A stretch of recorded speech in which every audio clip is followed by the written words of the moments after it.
song seriously sounds like a flat, doesn't it? And then it gets into this like groovy guitar thing. Hold on, I want to move this. Oh, every time I forget it has lyrics. All right, I can't. I think this is where I always give up on it every time. Okay, hold on. All right, mute bot, mute bot. I'm calling you mute bot now. Yay! Nice job, Waitbot. You're amazing. You're amazing. Alrighty. Hello, hello, and welcome to our fireside chat with me and Roxanne.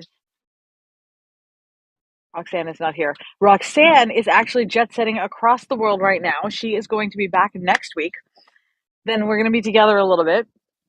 And then I'm going on vacation to Anna Maria Island for a couple of weeks. I actually may join you from there because like it's a fun place to go live from. Um, but yeah, so we miss Roxanne. I feel like I haven't talked to her in ages.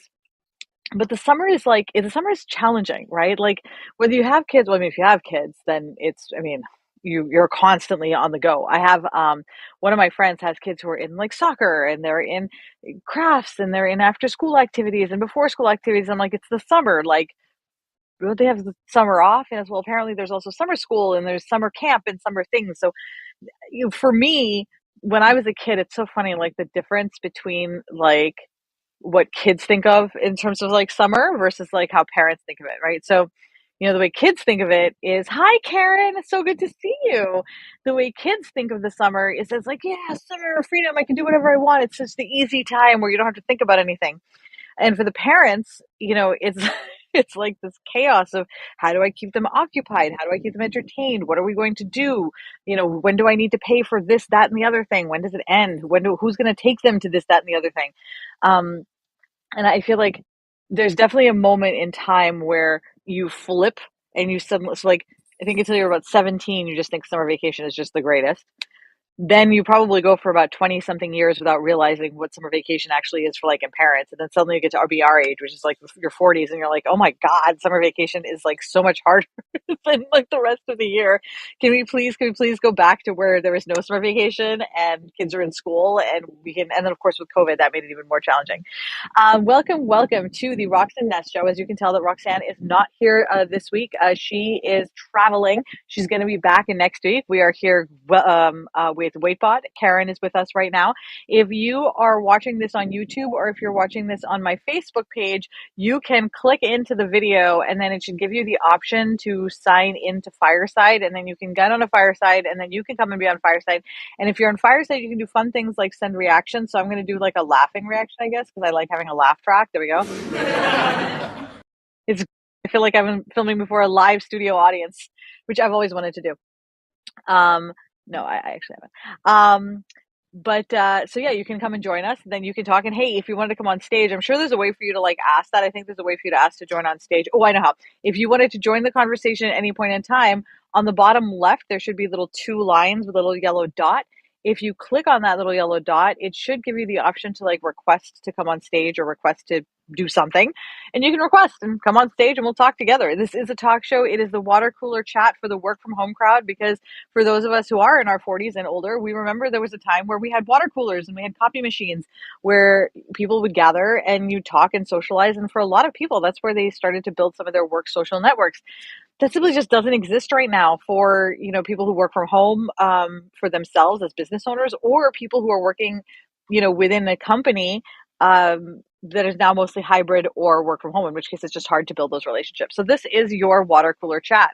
So we talk about things that are pretty light, pretty airy, pretty sometimes heavy, but today is going to be light and airy. So today I'm going to start by talking about my big change this week. Okay, big change this week. For those of you who know me, I have been using Android for probably about 7 or 8, maybe no, actually as long as little bit less than my relationship with my husband. So probably about 10 years maybe I've been Android. Prior to that I was Apple. But for many, many people, they've never known me ever in my Apple space. So never. So for years, this was a whole thing. Like there were, pitted battles, right? Where I was on one side and, with my Android people and then other people. And the truth is, I know this now, and I've always known this, it's just really no difference. It's fine. You can use Android, you can use Apple, you can use Microsoft, it's all the same, right? But like everybody has to we've got to have our positions. And so I was firmly in the Android camp for a really long time. But, I'll tell you, I got myself these headphones. So I got these AirPod Pros, which fit into my ears. I have tiny little ears, and they fit in so nicely. I'm curious to know if you've ever switched between, which I'm sure you have. Like, what made you switch, right? Like, what was your decision making process? Like, when were you like, oh yeah, okay, this is why I picked Apple or Android? Because for me, it was the headphones. Like, I just had so much trouble finding headphones for Android. So I got these headphones. They were great. I really liked them, but they worked really poorly with Android, but worked so well with the iPad. Then I started drawing and I got Procreate on the iPad and I was like, oh my God, this thing is amazing, right? And I was like, oh gosh. And then I don't know what happened, but I was like, oh my God, I love this. What would happen if I put this into my phone? And I thought, God, it's a miracle. And then I read all about the new features that are in the iPhone with the camera and whatnot. And just and the other thing, here's the thing. If you're on Instagram or social media, like, it's so annoying when you see what other people have on their Instagram and social media, like their cool filters or their cool like features or whatever, and you're looking at them and you're like, "Oh man, I wish I had that thing." And you go to your Instagram to do it and you discover, much to your dismay, that you don't have access to it because you're on an Android. So that happened with Fireside, that happened with Clubhouse, it's happened with enough things to where I started to actually feel like I was missing out on things that like I wanted to be a part of because I was an Android. So, yesterday I walked into the Best Buy and I was like, as I'm walking, this guy goes, "Do you need help with anything?" And I'm seriously the most decisive person on the planet. I walk over and I say, "I want to buy this." And I bought myself a blue iPhone. The transition was like really easy. So if you're thinking of switching, I don't know what it's like switching from Apple to Android, but switching from Android to Apple was so freaking easy. I cannot even begin to tell you how easy it was. I really just I put like they had to download an app on Android and then I basically connected the two and then it just beamed everything over. I had to download all my apps again, but the truth is after like, you know, 5 years of having the same phone and 7 years really of having Androids, it was beaming over all of my apps. And like at this point I had so many apps that it's like, do I really need all of them? So I'm starting from scratch. We'll see what happens. But I'm so far very happy with my purchase. I'm very excited. What I like most about it is the audio. I'm really loving I love the fact that my headphones just work. Like I don't actually have to do something extra to make them work. I talked to my sister today on it, and it was nice to be able to like FaceTime, so that was fun. So I feel like I'm able to do more of the things that I wanted to do before, but I just didn't. I wasn't able to because Android. It wouldn't let me. So that was really exciting. I'm actually super, super psyched. More to come on that. We'll see how I feel about it next week. I still, this. Oh, you know what?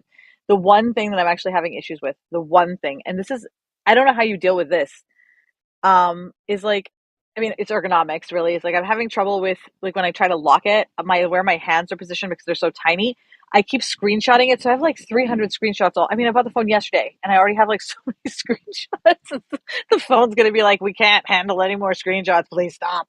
So it's kind of annoying. So I have to work on how I hold my phone, like just to make sure that I'm not doing the clicky thing. But we shall see. More to come on that one. Okay, so while I was at the store, okay, so I'm looking at my phone. I have service because like between when you switch the phone, you don't have service on your first phone because now it's on the second phone. But I didn't. I had waited an hour to like get home because we were having dinner and whatnot.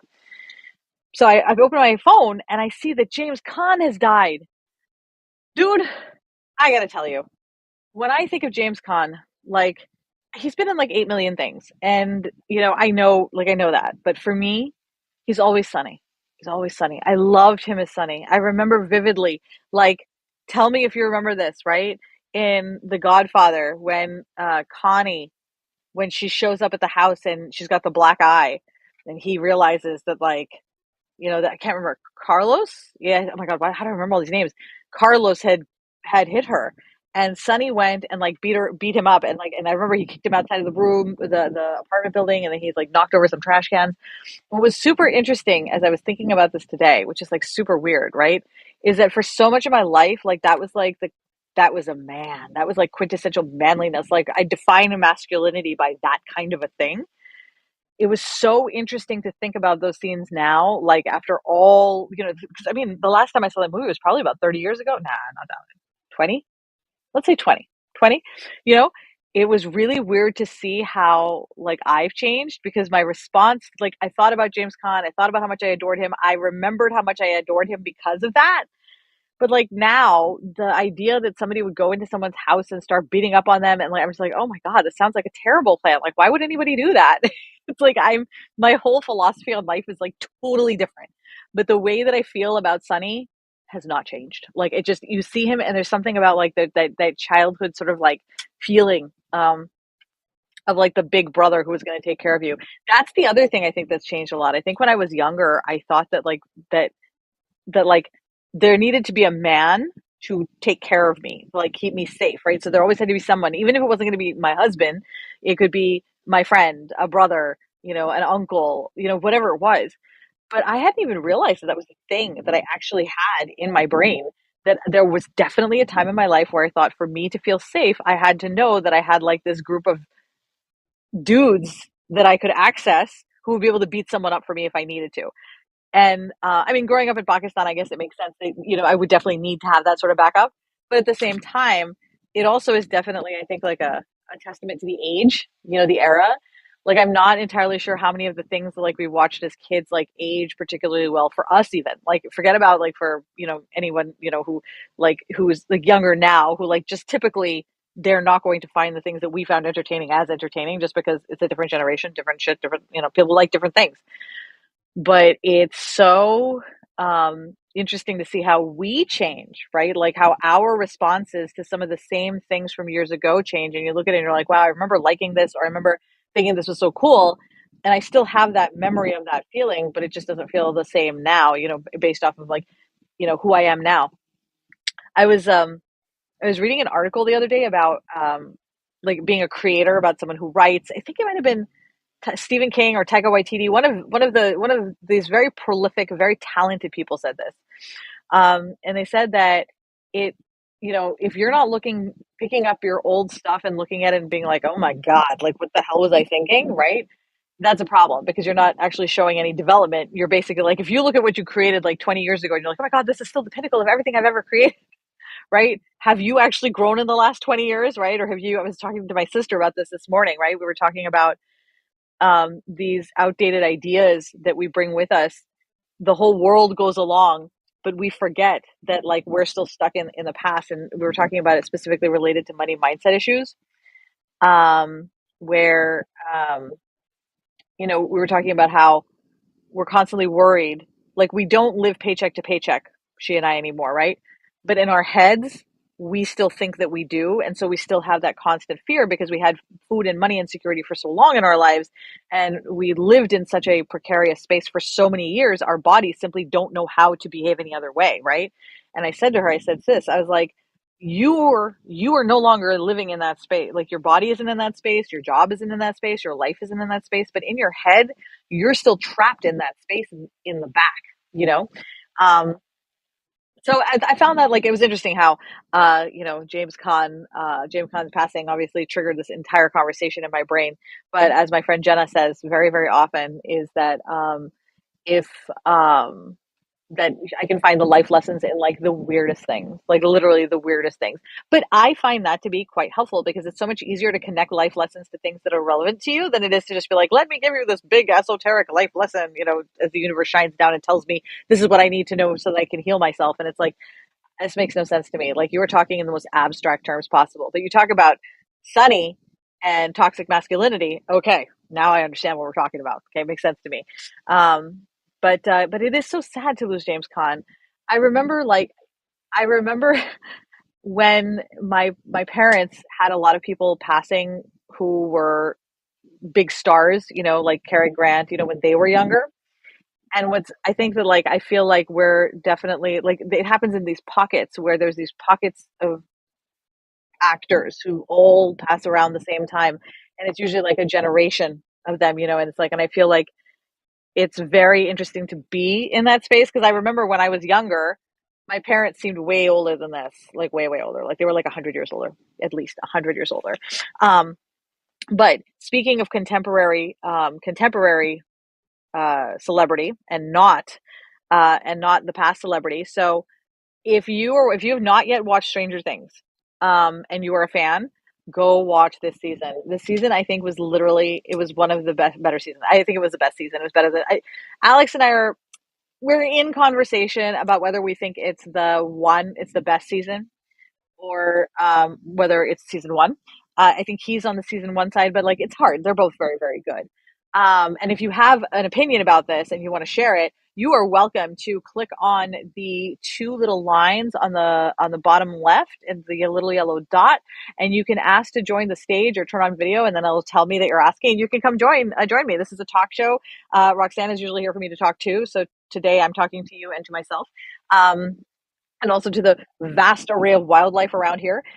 If you are on YouTube, or if you're watching me on Facebook, you can click on the video. And if you click on the video, it'll give you the option to either watch the video or you can join me in Fireside and then follow those instructions to come join me on stage. Um, but this UC was really, really good. I felt like Will, poor little Noah Schnapps. I think his name is Noah Schnapps. It might not be Noah Schnapps, but in my mind, that's what it is. The one who plays Will.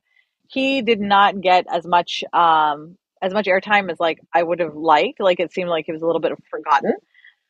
However, so there was something interesting that happened with him this week where Doja Cat messaged him privately to tell him that she thought that Joseph Quinn, the guy who plays Eddie, is super hot. And I'm going to tell you, she's right. Eddie is absolutely adorable. Oh my God, he's so adorable. Um, well, apparently Noah put that publicly and then like connected the two of them like publicly. And I was like, and so I thought originally that she had made the post publicly. Turns out it had happened privately, right? So now she was upset. I actually found her response to be really interesting and like so true, right? She's like, he's 20, he's under 20, he's a kid, he's under 21. When you're under 21, you do stupid shit without thinking. And she's like, it was really, really Weasley of him to share my private message publicly. She's like, but again, like you're going to do these things when you're a kid. Hopefully, he learns, he'll know better, he won't do it again. And I thought to myself, man, that's such like what a generous way of looking at that, right? Because like obviously that sucks for her, right? So if you're telling someone like, I mean, I don't think it changes that feeling of embarrassment when the person that you have a crush on likes you, or like when you're telling a friend of yours, like, did that ever happen to you when you were a kid? Like you told your friend that you had a crush on somebody, and then they went and told them, and like not with your permission, not like with like go tell him so that he knows. Like they told him, and then like, and now you feel completely humiliated because it's something between friends, right? Um, and it just feels terrible, right? And like when I was younger, of course, I was young, they were young, everybody's mad, friendships are broken, things are destroyed, blah blah blah. Because I mean, we're kids, we're dramatic, it is what it is, right? But like, I felt like her response was so adult, where it's like, you know what? It's yeah, it sucks that he did this. Like, it hurt my feelings. I'm really upset. Like, I felt like she articulated it super well. Like, this is what I feel. This is why I'm upset. This is what I think he did wrong, and this is why I think he did it. Thought to myself, I didn't get a chance to say, I haven't seen any updates today. So I am curious to see what the story is with them now. But like, so in my mind, when I first read this story, I thought it was like such a great story because I thought, oh, because the only part I knew was Noah connecting her and Joe Quinn. And I thought, oh my God, that's so adorable. Like they're going to get together now and it's going to be all because of this chat, blah, blah, blah. And I thought, and I had this whole other vision in my mind of what was going to happen, right? Like totally different vision. And then to find out that it was without her even knowing about it, I was like, oh man, that so sucks. And then I thought to myself, like, first for her, right? And then I thought about that poor kid. Because, like, that, like, he's a kid. He wasn't thinking. He's like, oh, yeah, this is going to be so funny. I'll do this. And then, you do it. And then you're like, oh, man, I feel like such an idiot. But now he's, like, upset somebody publicly. And now everybody's going to take sides in the camp. It's going to be a whole thing. But I still feel like her way of, like, I think it was a good way to demonstrate how you can show that you're upset with somebody, say what's wrong, and then kind of like try to move on beyond it and like sort of just not make it something dramatic, like just make it like this is how it is. Just because I feel like we really lack role models, I think, in terms of how to have like conflict without drama, where you can be conflicted, have conflicted conversations, but that aren't like hefted with emotion to the point where we're not able to like listen or communicate or sort of reach a resolution, which is what everybody wants in the first place. So I thought that was really, really super interesting. And I always love seeing those kinds of public displays, because I do think that like that's something that's lacking everywhere right now. Like I think just more people need to be, because I think a lot of us are doing it in private. Like those of us are like, there's a lot of people who are doing a lot of really hard internal work to like figure out how to have these conversations and do these things. But it helps when people who are super famous and have huge platforms demonstrate it as well, because they have such a larger penetration, like, because, what we're doing in our own homes, or, in our streams or whatever with our influence, it's part of it. But then you have like these bigger, like if I do something like a Kardashian, or like when you're a Kardashian, that like if they do something, it's going to have a huge far reaching impact, more so than say if I do it, which is fine because of our level of influence and money and whatever it is, right? So I think even though it's all well and good for like people like me and people like Roxanne and people like so many other people out there to be talking about important conversations regarding mental health and how you handle difficult conversations and developing ourselves and so on and so forth, I really love it when big famous people do it, because I'm like, and I love shining a light on it, because I'm like, yes, like this is showing like the real people behind the celebrity. Because I think for so many years, like especially for people our age, like I think our age people are like probably have it the hardest, because we came, like the real world came for us, right? The real world started right, in the 90s. And so we already had all the programming from before. Everyone that came after that already was seeing behind the scenes of what things like really kind of look like. And that was like the beginning of that. But I feel like for us, people probably like maybe 40 and older, we have this belief in this programming, because we were raised with it, that there's a way you're supposed to be, a way you're supposed to behave, the way things are supposed to happen, the way you're supposed to show up, and everything else happens behind that veil. And like there has to be like a really thick barrier to maintain that separation. And because that was programmed into us, like really at the tail end, because if you think about it, it's like 1995, 1992, right around the time Real World came out. So like for people born in like 1977, we're really only looking at like, for anyone who was around my age, we're looking at those 15 years. And then my parents' generation, you're looking at all, at prior to that. But for me, when I think about it, it was really such a short period of time that I was programmed in that way. But even that small period of time had such a big impact. So I think to myself, like everyone who was older than me, right? Everyone who was older than me had even more years of that. And so for us, it's even more important to see these kinds of role models out there, so that we can be like, okay, you know what, the way that maybe I saw my parents do it, or the way I saw so-and-so do it, isn't necessarily the way I want to do it, because it doesn't work for me. It didn't work for me then, but I didn't know any other way to do it. And I didn't know how to tell them that it made me uncomfortable, or that I didn't like doing it, whatever it is, like, especially like for neurodivergent kids and whatnot. So yeah, so those are, see, look, all three things we talked about today, all three things I managed to find huge life lessons in. I just seriously, I cannot help myself. I am constantly finding life lessons everywhere I go. I feel like the world is my teacher. Literally, the world is my teacher, and I am just a constant student. I am a constant student. Every day I feel like I'm learning something new.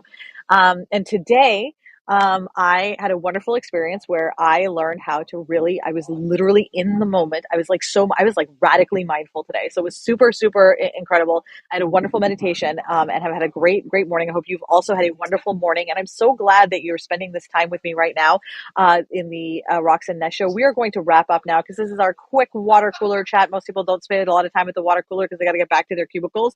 I'm hoping that you do not have to go to any cubicles right now, because it is the weekend. We are going to be here next week, same bad time, same bad channel. We are slowly developing this broadcast as we go. Roxanne and I, because we decided to start it in the summer. So obviously one of us is in, one of us is out for the next couple of months. But once we sort of get the routine going, we are so excited to be able to kind of expand this into something that is really fun for the community and for all of us. So I am really, really glad to have spent this time with you this morning. I hope you have a wonderful, wonderful rest of your weekend. And I will see you guys next week with Roxanne. Oh, wait, you know what? I want to bring on music. We got to bring on music. Waitbot has to come back up. Come on, Waitbot. You can... Now, maybe not a horse. It feels like a horse. Doesn't it? It's like a folky